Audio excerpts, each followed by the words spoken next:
I am who I am because of farmers. I'm giving you 5 seconds to imagine there's no farmers. I imagine you hungry, naked and thirsty. Farmers does so many things to us. Feeding, clothing, and providing us excellent things to drink. Farmers are the most important part of the community, particularly the rural community. And more than that, they are strong drivers of resilient economy.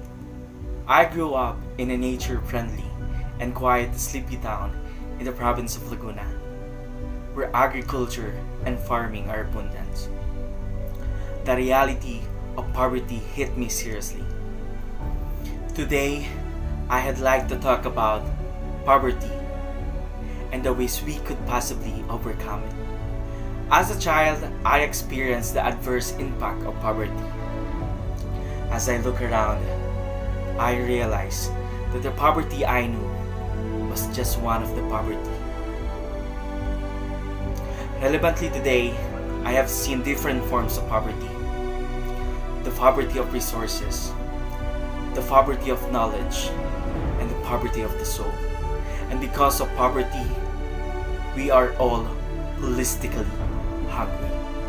Let us first talk about the poverty of resources, or scarcity. I came from a separated family, only my grandparents and mother. My grandparents didn't finish their elementary education, busy working as a farmers and manicurists since they was a teen. Their hard works give me a food security, and they still are. My mother works in agriculture. That's why she knows how agriculture works. Every peso is a product of their intense labor. Every day is a battle to get our needs met. What I witness from my family represent the grim reality of every Filipinos, especially people under poverty line who need supports of microfinance institutions. I know what it means to be a poor, but not have a voice because the poor never think it is the right to be. This poverty is poverty of many Filipinos. We are all holistically hungry, but we have overcome hindrances because of the help of the government through financial support, microfinance institution, and the country. And most of you who are listening today, we are facing a global fight to address one of the biggest challenges of our time. Millions of people are hungry. We experience food insecurity. So how do we eradicate hunger? How are resources allocated well? Who will motivate those who are losing the battle? Who will bring hope to the hopeless? This brings me to my next point. Ignorance, or the poverty of knowledge. True knowledge of our history and our stories can unite a nation.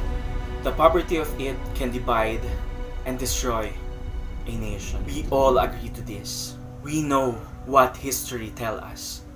Most of the farmers in the rural community has a lack of passion for independent learning and critical thinking. They are confirmed to historical revisionism. They believe in fake news and fake stories. They don't have strategies to allocate their resources. Most of their harvest results to losses and unprofitable harvest, resulting of scarcity of resources when the farmers succumb to false teaching without studying them. There are those who rely on feelings without assessing if they are based on facts. The poverty of knowledge make a nation a slave to the lessons it realized but never learned. We are once like this. There was a time we cannot draw the line between the truth and a lie, but we should thank microfinance institution. Thank you. Through your mission, eradication poverty, most of the people has food security.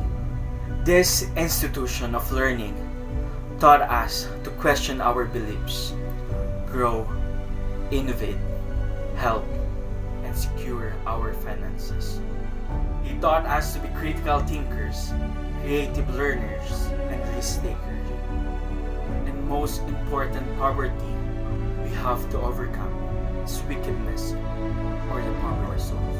We have heard news about graft and corruptions, greed and immortality, to the miseries and troubles of many Filipinos. Pride of our leaders drags our nation down. We have leaders who don't want to listen and who don't need our advocacies. So agriculture, food insecurities, malnutrition, and poverty.